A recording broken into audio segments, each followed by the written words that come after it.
crushed. I love it. And we got a new Ravens fan, hopefully rooting for him. I mean, it can't get worse, so we can't jinx the team, I guess. We've got the most bet on props of the day, according to BetMGM. Let me also just tweet out prop queen edges of the day in the NBA on now. Most bet on props of the day, according to BetMGM, it is propaganda.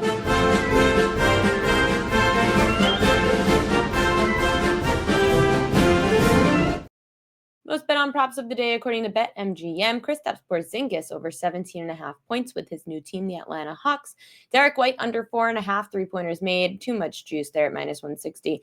Tyus Jones under 1.5 3-pointers made. Bryce Sensabaugh over 2.5 rebounds. And Miles Turner over 1.5 threes is minus 155.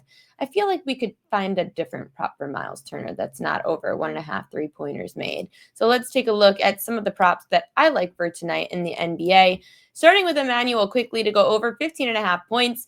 He averaged just over 18 points a game against Atlanta last year, went over 15.5 points in 2 of 3. All those games were on the road in Atlanta. Quickly shot better on the road last year anyway. He averaged 3 more points a game on the road. The Hawks allowed the 4th most points per game last year. Trae Young, definitely not known for his defense. IQ should have success. Brandon Ingram, first game with his new team. He got traded last year, but was injured the entire time, so hasn't played with Toronto yet. I just found the over 3.5 assists interesting for Ingram. He averaged just over 5 assists per game when he played with New Orleans.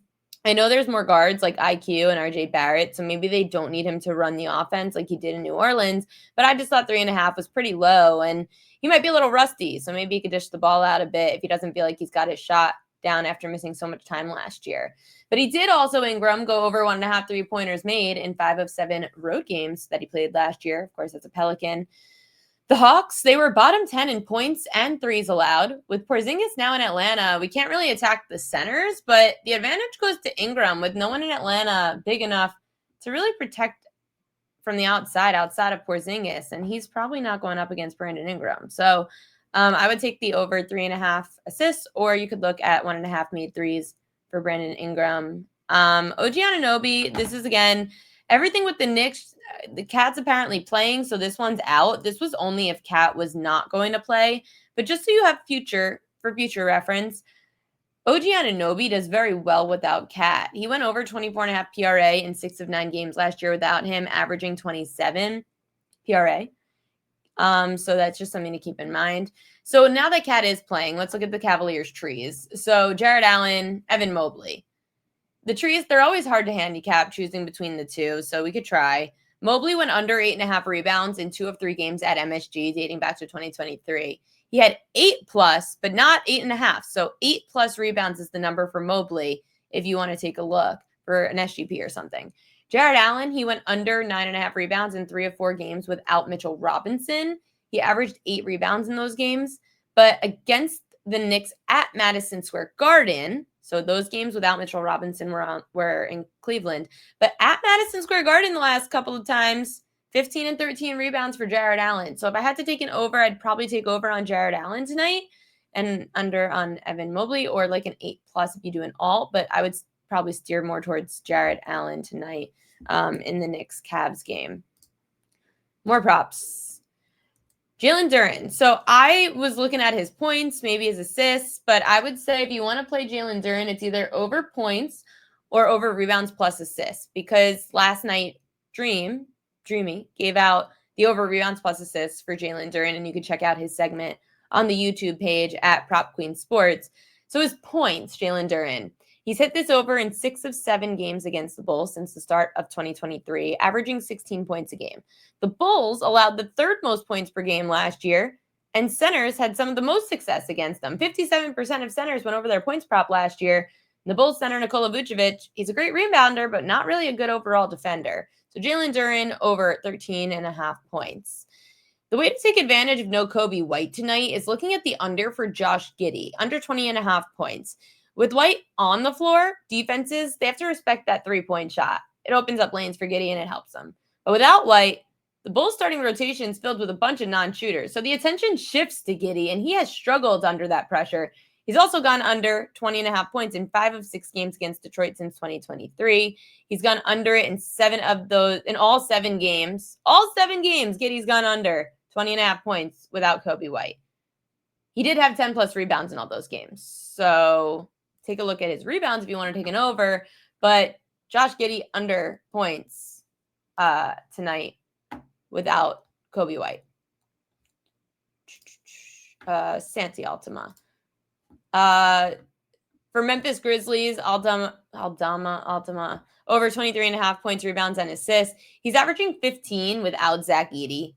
His over 23.5 PRA cashed in 10 of 12 games without Edey last year, averaging 26 PRA.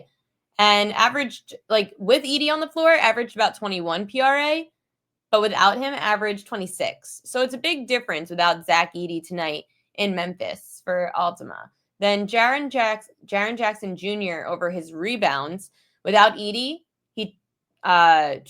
let's see. Against New Orleans, without Edey, Jackson went over 5.5 rebounds in 4 of 5 games. 2 of those 3 were at home. He averaged 6.5 rebounds a game without Edey, 5.5 overall with him. So he went up a rebound, Triple J. He went up a rebound per game in games without Edey. If he does take over the center role more, then it's worth noting 59% of centers went over their rebound prop against the Pelicans last year. By the way, the Pelicans were bottom five, that bad in points, rebounds, assists allowed last season. More props. Chris Middleton, revenge game. He's in Washington now, and he's going back to Milwaukee to face the Bucks. Over 12.5 points you could look at. Don't sleep on the revenge spot. He averaged 14 points a game in Milwaukee his last 2 seasons there, and 19.5 points per game in that 2021-2022 season when in Milwaukee. Miles Turner, I was going back and forth, couldn't figure it out, points or rebounds. There's just no one in Washington that could guard Miles Turner. Alex Sarr is your center. He's young, inexperienced, not big enough to be able to handle a veteran like Turner. So we haven't seen the lineup with Turner and Giannis yet. So I have to see how those two look together and get some more numbers. But Miles Turner should have a good game tonight. Lauri Markkanen, this is a tough one, under 22.5 points plus assists. The Jazz are 9.5-point home dogs. So, of course, there's a fear of a blowout. And when the Jazz have lost by 10 points or more at home, Markkanen's gone under this in all 9 games. Since the start of 2023 against the Clippers, Markkanen went under in 3 of 4 games. Ivica Zubac is one of the league's most physical interior defenders. John Collins is a tough body to go up against. So Markkanen, it's going to be tough for him to attack downhill. So I would take the under for Markkanen. I love the Bradley Beal over 20.5 PRA. He had 31 points in his last game against Utah in November of last year. 2 of his 3 against Utah went over this number. In one of the matchups, Isaiah Collier was out like he is tonight. Beal put up 39 points in that game. And without Collier, the Jazz's backcourt, it's inexperienced and young. Overall, on the road last year, Beal went over 20.5 PRA in 71% of games, averaging 25 PRA. Shooting guards went over their PRA props in 61% of the props that they had against Utah last year, which is the most of any position. The Jazz were bottom 5 in points, assists, and threes allowed per game last year. So we're going Bradley Beal over 20.5 PRA. A fishy line alert, John Collins, over his PRA at 18.5. I know Coach likes John Collins tonight, but I find this number to be very fishy and low. He went over this in 95% of games in Utah last year. The Jazz also allow the most points per game to their opponents. So why is this number so low? I guess the matchup against the Jazz, the front court, it could be tough. It looks like shooting guards have more success than power forwards and centers when facing Utah.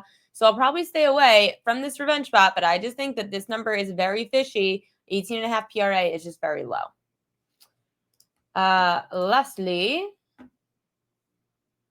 Klay Thompson over 2.5 3-pointers made. You're getting a good buy low spot because it's opening night. But Klay's gone over this in 3 of 4 home games against the Spurs dating back to 2023. Last year, he averaged just under 4 threes a game at home, with Klay leading the Mavs in 3-pointers made, 3-pointers attempted against the Spurs defense that allows the 4th most threes per game last year. It's a great matchup. So we're going to take the over 2.5 because he's going to be up to 3.5 at some point in the next few weeks. An underrated 3-point shot, Ryan Dunn. Over 1.5 3-pointers made is at even money. He made 2 3-pointers in 3 of 4 games last year against the Kings. He started to heat up towards the end of last year, making 2+ threes in 9 of his last 10 home games. When Phoenix is home against last year's third worst perimeter defense, plus Jalen Green is out, I like Dunn to put up some shots from outside. We'll take over 1.5 3-pointers made.